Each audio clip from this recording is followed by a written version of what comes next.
Lepa got up here, that's a name that she never mentioned once. That's because the state doesn't want you to know who Corbin Dallas is. Because the person sitting in this chair is not Corbin Dallas. The person is Jordan Ryder. She will tell you for herself today that she is not a killer.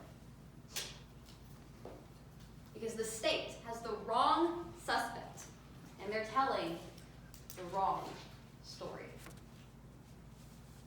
Today we'll tell you another story, Miss Ryder's story. But to understand hers, we have to go back to 2012. When Miss Ryder makes a mistake that lands her in prison for 6 years.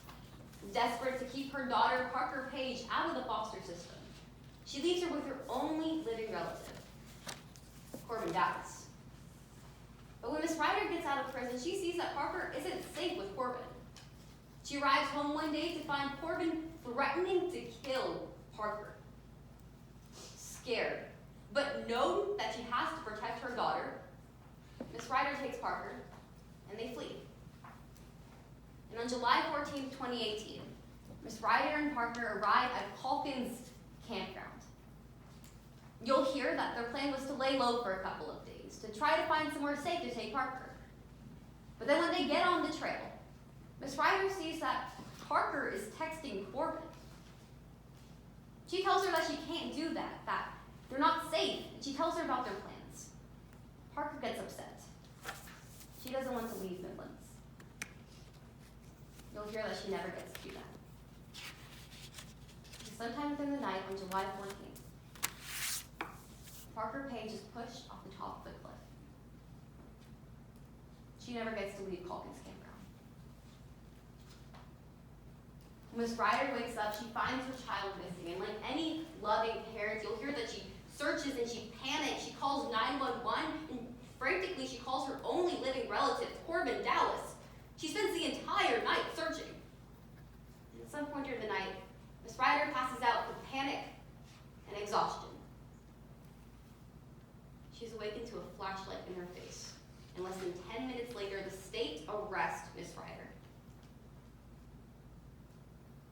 Ladies and gentlemen, in our criminal justice system, we believe in innocence until proven guilty. But you'll hear that that wasn't the case for Miss Ryder.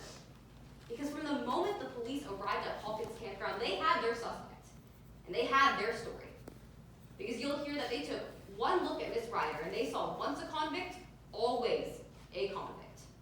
You'll hear they arrest Miss Ryder, a confused and scared mother, and what you'll hear was suspicion of violating her parole. Never mind the current circumstances, they throw her in a jail cell with no questions asked, no one to check up on her, no information on her missing child, and they leave her there for 7 hours. The next time they see her is to tell her that her daughter is dead.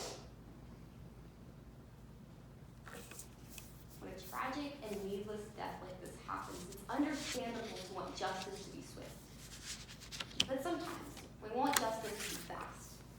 It can become easy to ignore all the suspects, to overlook evidence, to jump to conclusions and make assumptions. And you'll hear that that's exactly what the state does in today's case. When they ignore Corbin Dallas as a suspect, they don't ask for his alibi, and they never search his home for DNA evidence.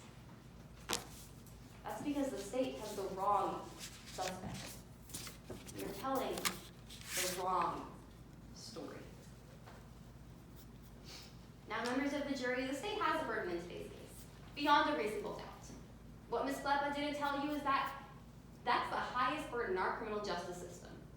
What they have to do is to present evidence to tell you a story, and make you believe their story so much that they have to eliminate any reasonable doubt.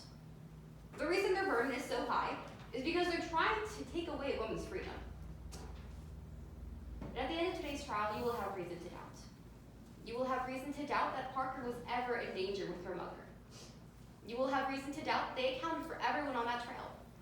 You will have reason to doubt the time Parker died, and you will even have reason to doubt the murder weapon.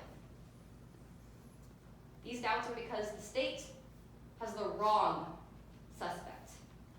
And at the end of the trial today, we'll ask you not to believe the wrong story.